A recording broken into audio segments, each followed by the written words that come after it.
Berikut ini adalah pengalaman yang bisa dialami sang roh setelah keluar dari tubuh fisiknya yang telah mati. Berdiam di dekat tubuh fisik segera setelah sang roh keluar dari tubuhnya yang telah mati merupakan pengalaman yang banyak disampaikan. Sebagian lainnya mengatakan sang roh tiba-tiba berada beberapa jarak dengan tubuhnya sendiri, seperti saat kita berhadapan dengan bayangan kita sendiri di cermin. Ada pula yang memilih untuk berkeliling sekitar rumahnya, mengamati suasana rumahnya sendiri dengan cara dan pengalaman rasa yang berbeda, mengamati apa yang dilakukan orang-orang, keluarga, atau kerabat yang sedang menghadapi kenyataan akan kematiannya. Ada roh yang mengalami kebingungan karena merasa aneh berada di luar tubuhnya sendiri, namun tetap merasakan sensasi sebagai seseorang yang masih hidup. Persis saat seseorang melihat patung dirinya yang tak bergerak, namun ia melihat dirinya itu seperti kembaran yang mengamati saudara kembarnya sendiri sedang terbujur kaku. Bingung tidak tahu harus berbuat apa, atau tidak mengerti apa yang sedang terjadi pada dirinya. Sejumlah roh merasakan sensasi dirinya yang sedang melayang, ringan tanpa beban.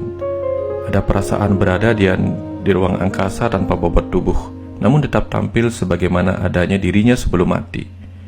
Bisa pergi kemanapun tanpa hambatan, bisa menembus dinding ruang tanpa kesulitan, bisa ada dimanapun di dunia ini yang ia pikirkan dengan kuat. Bila saja sang roh sudah terbebas dari kebingungannya dan menyadari kematian dirinya telah terjadi, sang roh biasanya mulai bisa menikmati rasa kebebasan yang tak terjelaskan itu, merasa sejenak terbebas dari berbagai beban dan penjara kehidupan ini. Dalam rasa kebebasan, sang roh kemudian mulai bisa mengamati dengan tenang prosesi upacara atau ritual yang dilakukan pada tubuhnya. Meski sejumlah roh yang telah matang tidak terlalu memikirkan urusan ritual kematian alami bumi, namun mereka bisa menghormati perlakuan penuh cinta kasih yang dilakukan oleh para kerabat dan keluarga pada tubuhnya yang telah terbujur kaku. Namun pada sejumlah roh yang masih belum bisa menerima kenyataan dirinya telah terpisah dengan tubuh fisik akibat kematian, seringkali akan mencoba untuk melakukan suatu tindakan untuk bisa bersatu kembali dengan tubuhnya itu. Sang roh bisa terjebak dalam kepanikan, persis saat seseorang kehilangan sesuatu yang sangat penting atau sangat dicintainya. Sang roh yang tidak ikhlas menerima kematian dan keterpisahan dengan tubuh fisiknya, seringkali akan mencoba berbagai cara untuk masuk kembali ke dalam tubuhnya yang tak bisa lagi menerimanya.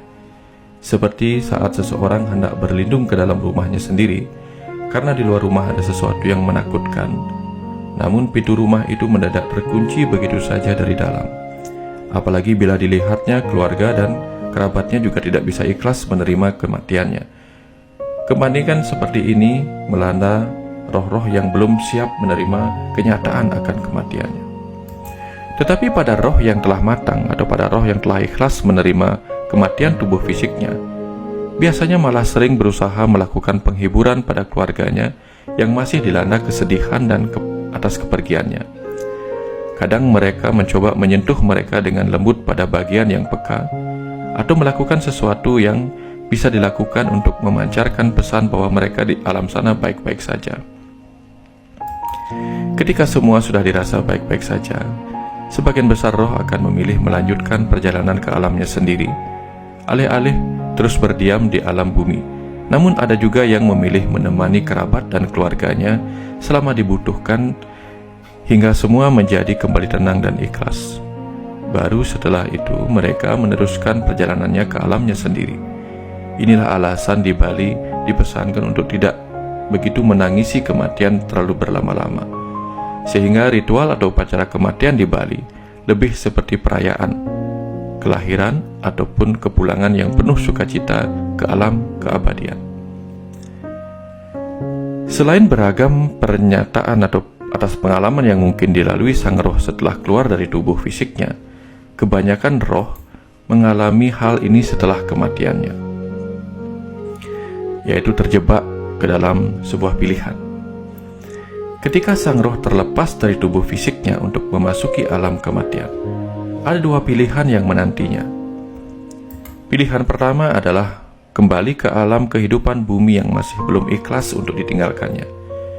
Pilihan kedua adalah meneruskan perjalanan jiwanya sendiri ke alam roh.